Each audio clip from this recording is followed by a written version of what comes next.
prosseguiremos com a leitura do livro A Saga dos Elohins, Missão Auridium. Fez-se necessário ajustar a forma de marcação do tempo para melhor compreensão do audiolivro. Entretanto, a autenticidade da obra foi mantida. Capítulo 7.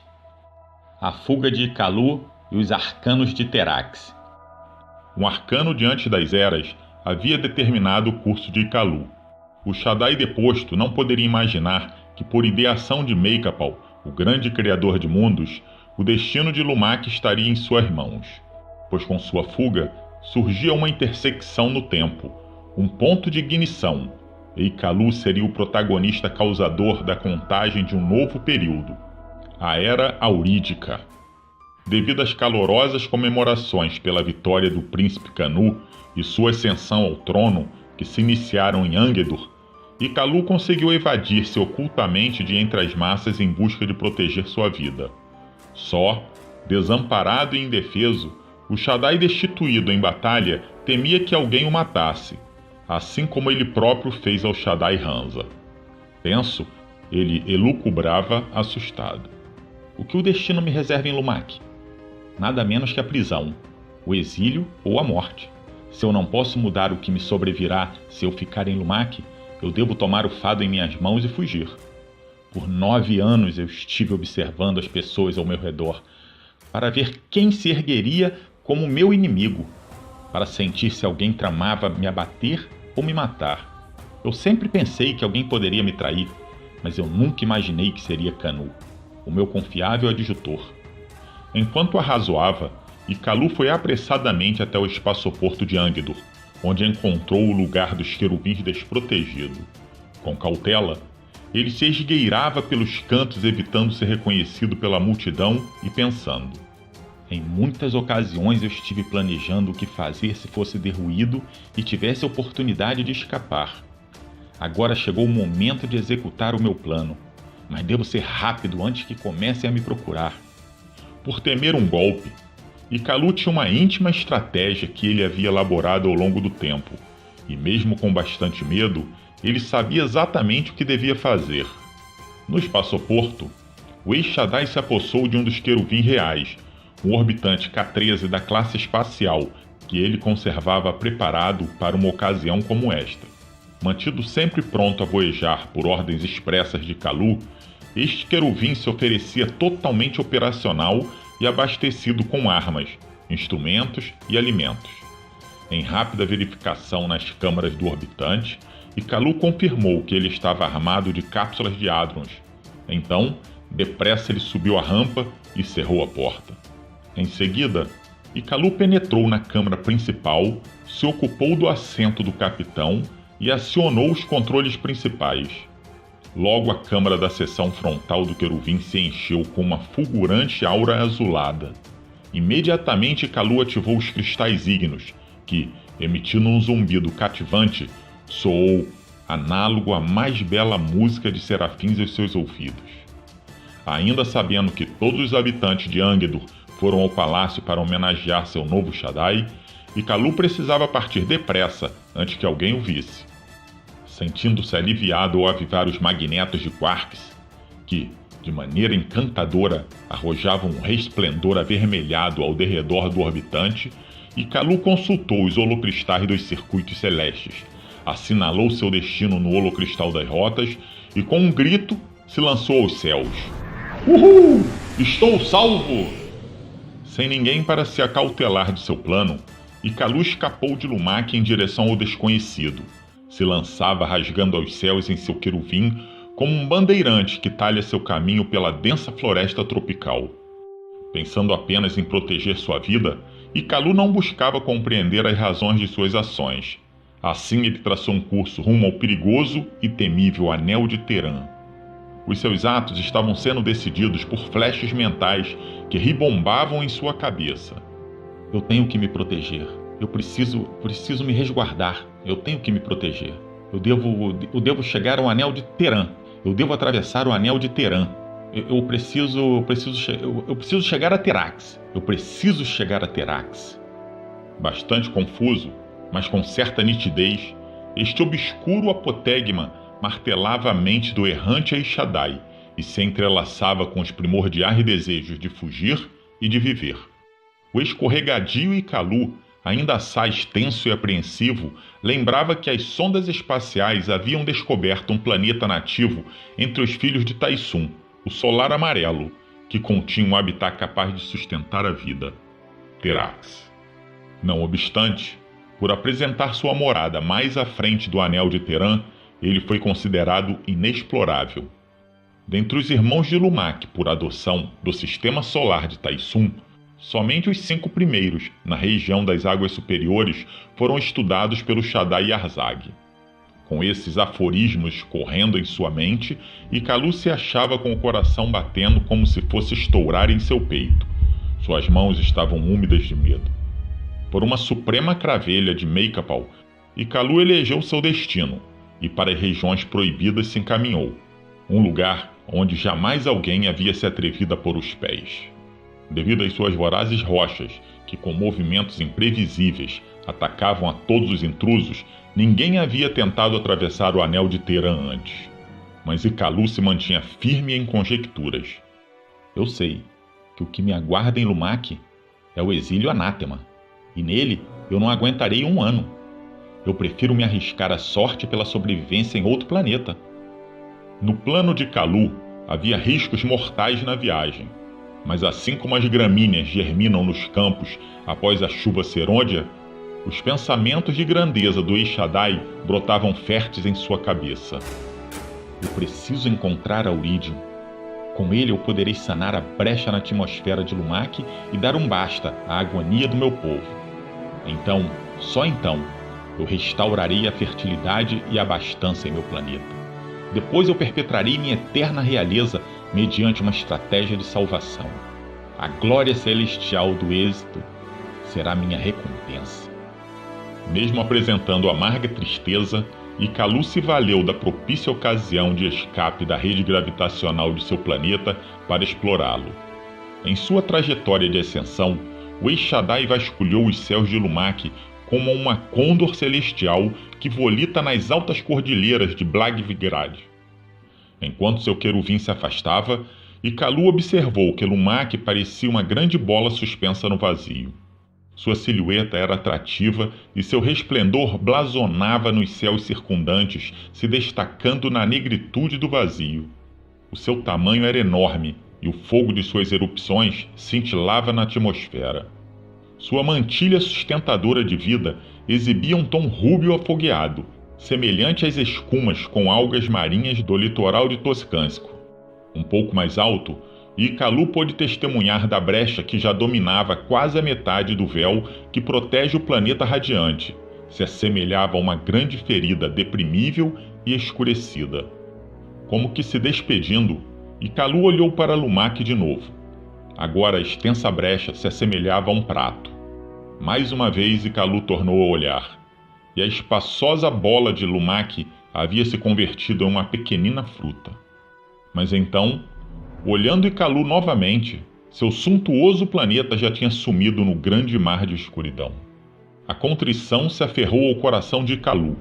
O medo se encerrava entre suas mãos trêmulas e suadas, e logo a decisão se permutou em dúvida. Então ele se viu incapaz de apreciar as miríades de estrelas que se estendiam no manto celestial da galáxia. Tomado por pensamentos assustadores, as lágrimas escorriam pelo rosto de Ikalu. Ele considerava que nunca mais veria sua amada esposa e seus filhos. Por um breve momento, Ikalu considerou deter sua trajetória e retornar a Lumak, mas depois, ciente de que lá ele seria exilado em Mavandur, província do clã Daemon, ou morto, ele retornou à decisão de seguir em frente com audácia. 120.000 quilômetros foram deixados para trás. 1 milhão de quilômetros voejou o orbitante. 10 milhões de quilômetros percorreu Ikalu. Na imensidão dos céus, a escuridão ao seu entorno se tornava cada vez mais densa, ao passo que, na longínqua vastidão, as estrelas piscavam diante de seus olhos. Muitos mais quilômetros navegou Ikalu, até que os sensores de seu queruvim detectaram um corpo celeste. E logo que seus olhos se depararam com a visão, um grande alvoroço o fez se esvair em alegre gritaria. Uhul! É o Nano! É o Nano! Ao se deparar com o pequenino planeta Nano, o anunciador do sistema do Solar Taisum, Ikalu decaiu sua velocidade para 1/10. Assim ele poderia admirar as particularidades de seu anfitrião com o devido respeito. Na extensão dos céus, Ikalu, agora feliz, se via frente ao emissário dos celestiais, que veio lhe dar as felicitações.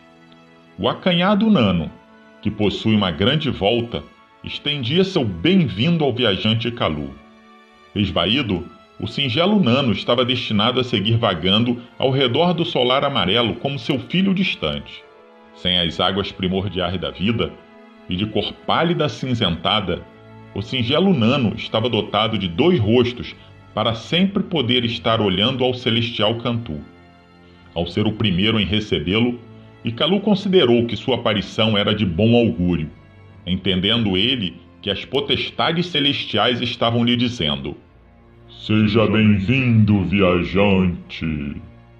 Reavivando o núcleo de hadrons do orbitante, Ikalu se despediu de Nano e acelerou, seguindo viagem pela região exterior de Taisum em direção ao anel de Terã.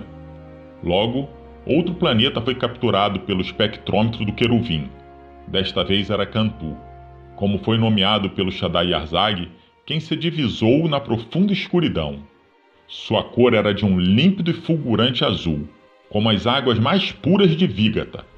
Ikalu ficou encantado com a beleza da visão. Muitos eram seus lunares. Cantu era o primeiro a conter as águas superiores ao anel de Terã. E tendo percursado certa distância de contíguo trajeto, e antes de ser informado pelos sensores, o navegante Ikalu avistou Kan, o parceiro de Cantu.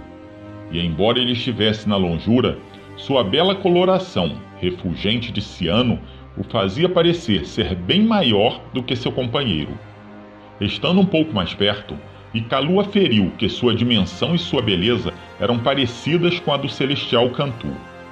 Aos olhos do aventureiro viajor, era um convite a se aproximar do esplêndido Kan. Entretanto, percebendo que uma fascinante multidão de satélites de chão firme, mais numerosa que a de Cantu, circundava Kan, o cauteloso Ikalu se distanciou acelerado, temendo um destrutivo confronto. Ikalu deu uma afetuosa despedida aos 2 rutilantes celestiais e seguiu dirigindo seu percurso para Icargue, o majestoso príncipe dos céus. Ikalu ainda podia ver o Nano ao longe quando distinguiu a antiga trilha deste pequenino, quando ele ainda era um lunar de Icargue. Nas proximidades de Icargue, se fez necessário que Ikalu elevasse a potência de seu queruvim para vencer a insidiosa atração que o celestial lançava sobre o orbitante. Por causa do encanto lançado pelos seus opulentos anéis, com suas formas e suas cores bem sedutoras, Ikalu havia se aproximado por demais de Icargue. Já se sentindo mais confiante no controle do orbitante, porém atento, Ikalu dirigia seu analítico olhar de um lado ao outro à procura do colossal Izicargue. Um pouco tonto, Ikalu se via temeroso pelo que avistaria a seguir. Então, para seu regozijo, ante ele brotou a visão das mais esplêndidas no longínquo céu, o engendrador Taisum, a estrela da família de Terax, brilhava ao longe para Ikalu. Mas uma súbita e assombrosa aparição adveio. Uma aberração de calibre esmagador, movendo-se em seu curso, lançou-se como um manto à frente do solar amarelo. O temor fez o imaginativo Ikalu vociferar: Izicargue devorou seu criador! Pavoroso foi o acontecimento. O gigantesco Izicargue, o primeiro dos planetas a estabelecer um caminho estável, apresentava um tamanho estarrecedor. Em seu corpo, podia-se ver apavorantes tormentas e colossais redemoinhos, manchas que transmutavam de cores e se moviam daqui para lá, obscurecendo sua face. Diante deste apavorante cenário, Ikalu se questionou: será este um mau prenúncio?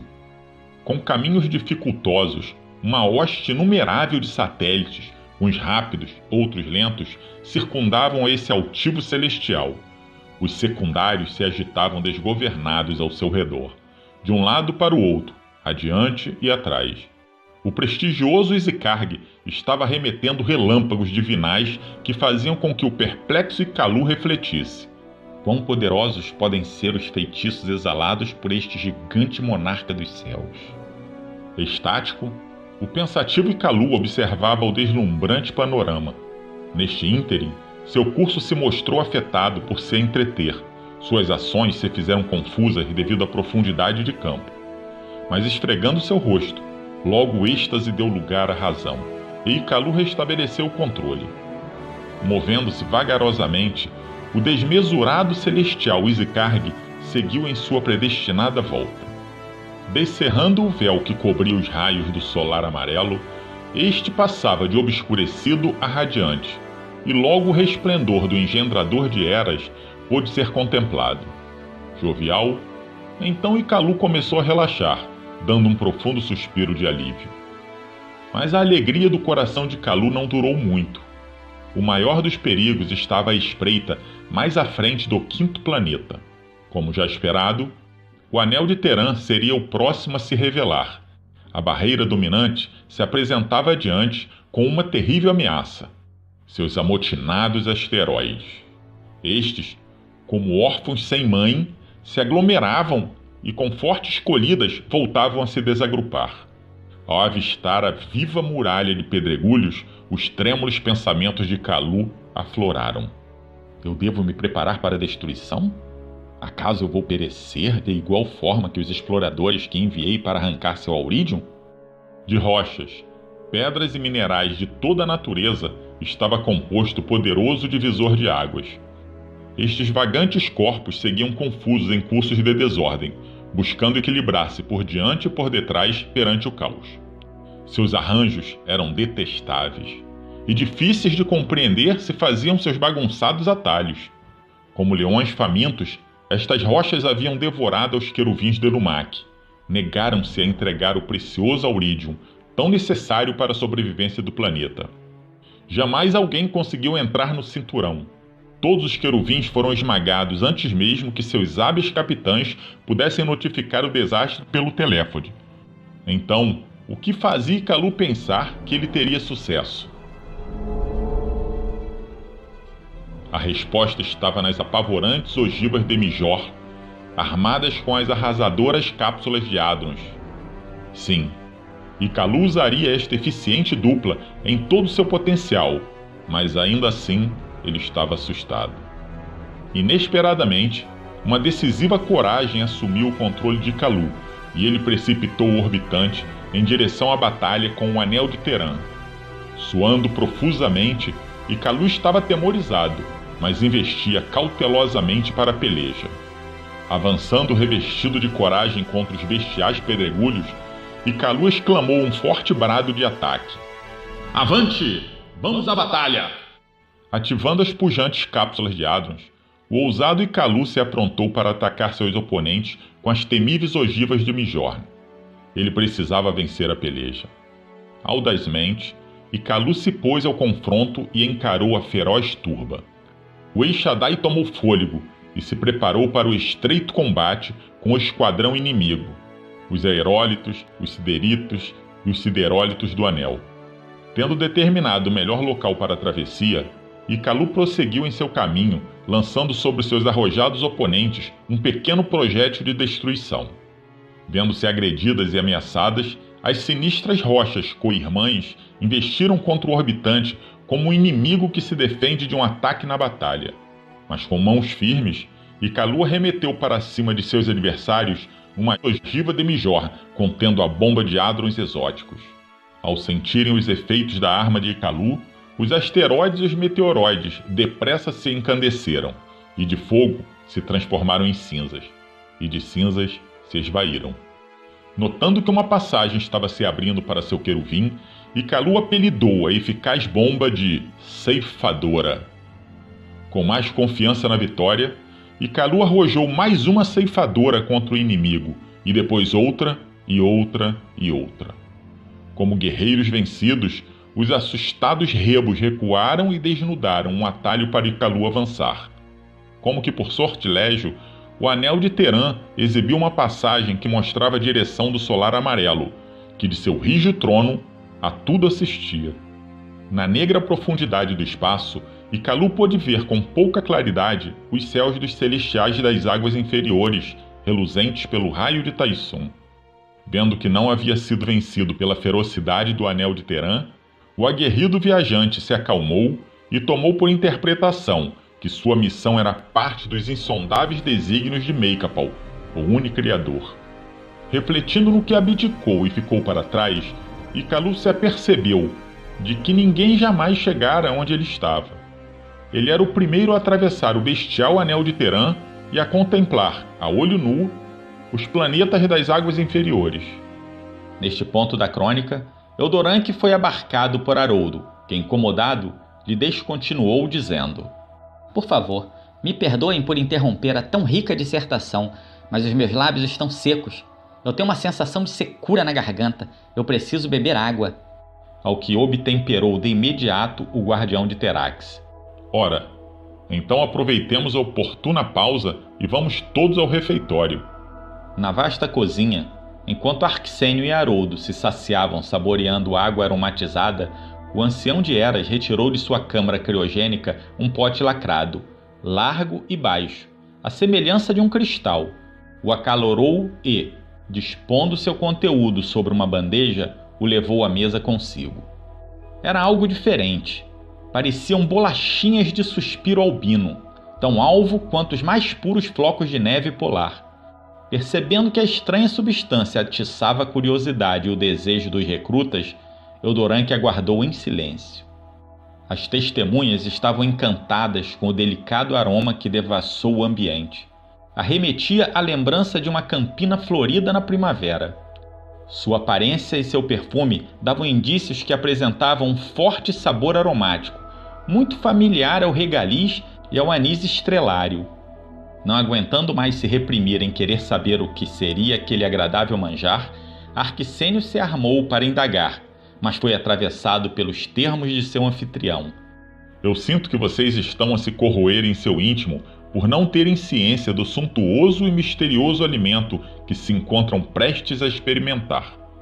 Este, meus caros amigos, é um nutrimento divino feito em Lumak chamado de maná, o pão celestial. No planeta Lumak, tão somente os ascetas, numiak santificados que se dedicam à evolução e à ascensão de seu ser, e também os mentats, conseguem preparar o maná em sua absoluta perfeição, pois se faz necessário na preparação da massa a entoação de cânticos que somente eles têm conhecimento. Mesmo empregando os próprios farináceos, muitos Elohins tentaram produzir o pão celestial e falharam, pois eles não conseguiram fazer o restaurador vital se manifestar em sua constituição depois de pronto. Em um distante passado, quando os grãos destes cereais foram trazidos de Lumak, semeados e cultivados nas terras de Salutares, a cidade das curandeiras, testes foram feitos em Terax com os mesmos ingredientes. Mas o resultado final do maná de Terax foi bem semelhante ao produzido pelos não santificados em Lumak. Saciam, alimentam, até curam determinadas enfermidades, mas não retardam a degeneração celular. Com a concordância dos senhores de Lumak, que estão a nos observar e a nos avaliar, a vocês foi consentido que ingerissem este castiço maná, preparado em Lumak pelos ascetas que atendem ao trono. Então, aproveitem, experimentem e saboreiem. À semelhança de Haroldo, Arquissênio tomou um naco similar a um minúsculo pãozinho e com extrema leveza o pôs em sua boca. Surpreso e enlevado, assim revelou Haroldo: Uau! É diferente de tudo que eu já provei. É muito estranho e ao mesmo tempo maravilhoso. Seu sabor me traz à mente um bolo de mel com suave toque de alcaçuz. Mas Arquissênio também ficou muito extasiado quanto às qualidades gustativas. Assumido de espanto e de grande admiração, ele comentou: Fantástico! Seu aromático sabor e sua textura aerada são inimagináveis. O maná tende a sublimar ao leve contato com a boca. Parece que eu estou saboreando uma lâmina de bolo fofo. O meu paladar identifica o sabor de azeite fresco com algo macio que se torna cremoso e depois se esvai. Como isso é possível? Diante do exposto, Eldoranque rematou o seguinte: Muito bom. Agora observem e sintam que o maná tem o poder de propiciar todos os sabores e satisfazer o gosto de todos aqueles que o provam. Ele se adapta ao desejo gustativo de quem o absorve e se demuda naquilo em que cada um gostaria de saborear. Este alimento é a excelsa manifestação do amor e da doçura dedicada pelos conscientes para com todos seus amados e protegidos. Após a hibernação, realizaremos outros exames e alguns testes neurocognitivos, pois eu suspeito que outras alterações, certamente que para melhor, se despontarão em breve em seus corpos e em suas mentes. Aleia Iacta Este. E tocou por diante o ancião de Eras a crônica, após declarar que a sorte está lançada e espreguiçar-se na cadeira para alongar os músculos. Enquanto Icalu se alimentava das derradeiras frutas da despensa e acolorava uma porção miúda de maná, seus olhos fisgaram, na longínqua distância, uma esfera ígnea que se desdobrava em resplendor. Era o deslumbrante solar amarelo, que se fazia assistir através de sua grandeza fulgurosa. Havendo acabado de surgir de detrás de Hansa, Taissun estendia reluzentes e calorosos raios de bem-vindo ao peregrino viajante. Percorrendo sua volta em torno de Taissun, o sexto planeta no cômputo dos filhos do solar amarelo, o encantador Hansa se apresentava bailando. Sua fosca superfície, de coloração laranja-ocre, se sobressaía em contraste às belas lagoas verdoengas, ao seu colossal oceano azul e aos seus brancos polos magnéticos. O celestial tricolor percorria sobre seu predestinado caminho, contornando ao seu gerador e apartando-se com celeridade do atalho de Icalu. Ao forasteiro Elohim, restou apenas uma lembrança de sua fascinante passagem. Não demorou muito para que logo brotasse mais um celestial. Desta vez, era o tão aguardado Terax, o fadário de Icalu, que se apresentava com deslumbre. Ostentando uma voz radiante, o solitário viajante expressou a si mesmo: Enfim, eis que adiante se encontra minha sorte. E acionando todos os equipamentos para medições e análises, Icalu realinhou seu curso para o sétimo planeta na conta dos celestiais da família de Taissun. Lançava-se a um futuro tentador e incógnito. Icalu não tirava os olhos de Terax. Afinal, este era um planeta que nenhum Lumaki jamais havia visto antes. Ele era o primeiro Elohim a contemplar sua beleza. Grandes redemoinhos de nuvens, transportando águas de um lugar para o outro, podiam ser vistas do alto. Eles se formavam e passeavam suspensos na atmosfera. Logo, o denso espectrômetro de neutrininos já exibia as primeiras respostas em tela, e Icalu aferiu: Sua circunferência é menor que a de Lumak. Sua rede de atração é mais fraca que a de Lumak. Sua aerosfera é mais delgada que a de Lumak. Ao verificar que a composição do ar próximo ao solo do planeta era compatível à manutenção da vida, Icalu pôs-se a desabafar alegres e eufóricos gritos de vitória. Finalmente, eu consegui! Cheguei a Terax! Estou salvo! Estou salvo! Ao ver que o atrativo celestial Terax se apresentava dividido em 3 regiões, com o topo e a base brancos pela neve e pelo gelo, enquanto entre elas sobressaíam os azuis, os verdes, os castanhos e os marrons, Icalu cogitou: Uau! Como é lindo este desconhecido planeta! Determinado a aperfeiçoar seus exames, Icalu fez com que seu queruvim circundasse ao globo de Terax para reduzir sua aceleração e arremessá-lo, cautelosamente, à parte tênue no inferior de sua larga atmosfera. O pioneiro controlava o orbitante com admirável destreza. E tendo Icalu acionado os aerofólios magnéticos, em seguida o queruvim estremeceu e logo irradiou um estrondo mortífero. Assim deu-se início ao processo de frenagem. A blindagem externa do orbitante se acalorou como brasas ao atravessar a camada superior da aerosfera de Terax, como se estivesse penetrando em uma fornalha. Se mostrando profundamente cativo da rede atrativa de Terax, o orbitante se movia assustadoramente, cada vez mais rápido em direção ao solo. Para evitar os inóspitos polos de extremo frio que Terax apresentava, Icalu conduziu o voejo de seu queruvim acompanhando o estreito cinturão equatorial. Ao tempo que varria as regiões no intuito de localizar Auridium, o herói buscava condições favoráveis para descender o orbitante. E deslizando o queruvim na tísica atmosfera da baixa altitude, Ikalu circundou o 7º planeta por 2 vezes. Até que, achando-se capaz de distinguir cordilheiras, terreno firme, alagadiços e pélagos undíferos, Ikalu acionou o radar leptônico de apomecometria para analisar uma grande região medeia. Ele buscava identificar os elementos na interioridade do cativante planeta Terax. Ao se deparar com os resultados da análise, o fascínio de Ikalu se transformou em euforia. Bastante emocionado, o desbravador começou a bradar alegremente. Uhul! Eu consegui! Eu consegui! Eu encontrei Auridium! Sim, isso mesmo, Auridium. A varredura do raio havia indicado a presença de bastante do minério que o herói tanto queria nas águas, e também por debaixo da região de cor escura. Aos pulos, com lágrimas nos olhos e com o coração retumbando no peito, Ikalu agora ponderava uma grande decisão em meio às hipóteses.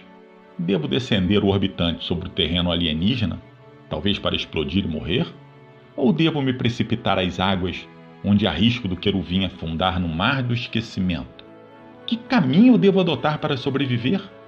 Envolvendo-se de suas conjecturas, o agitado Ikalu se acalmou, tomou os controles em mãos firmes e na sorte depositou sua descida. E traçando curso para me eriçar seu queruvim na extensão rasa e pantanosa, Ikalu declarou: Eu preciso provar a Lumak a descoberta do Auridium.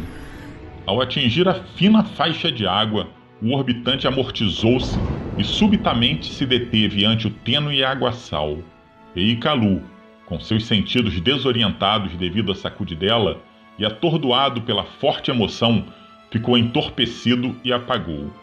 Passado um tempo, ele arregalou os olhos e soube que estava entre os vivos. Como por milagre, o bem-sucedido Ikalu finalmente havia chegado ao seu cobiçado destino. Terax, o celestial da salvação, o planeta do Auridium. Sentindo-se resguardado no interior de seu queruvim, Ikalu se manteve acastelado em seu assento. Se atinha a apreciar a tempestade que se formava ao seu derredor. Ele constatou que a temperatura ambiente era bem similar à de Lumak na escuridão, nos períodos longe dos solares.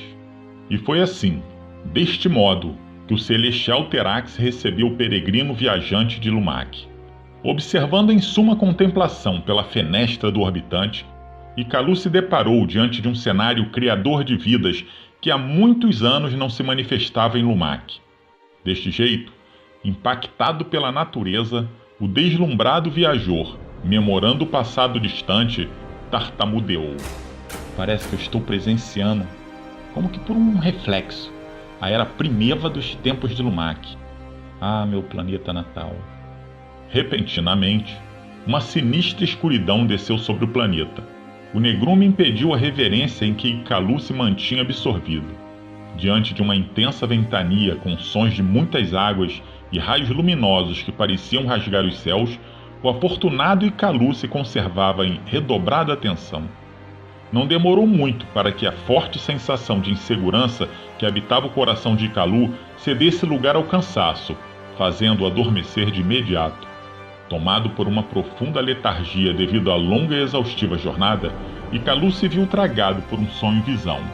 Como um quebra-cabeça que se armava, fragmentos de informações que jaziam dormidas em Ikalu despertaram e começaram a se conectar, tomando forma visível em seu mundo sensorial. Quanto mais intenso Ikalu adormecia, mais perfeitos se faziam os encaixes em seu cenário mental, até se formar em um primoroso relato da era original e de como os celestiais de Taisum foram criados. E quando o ancião de Eras ia principiar o relato sobre o conhecimento adormecido, ele consultou seu histórico relógio carrilhão e exclamou com regozijo: Excelente! Chegamos em boa hora, exatamente no ponto em que eu havia planejado. Assim termina o capítulo 7 do livro A Saga dos Elohins, Missão Auridium.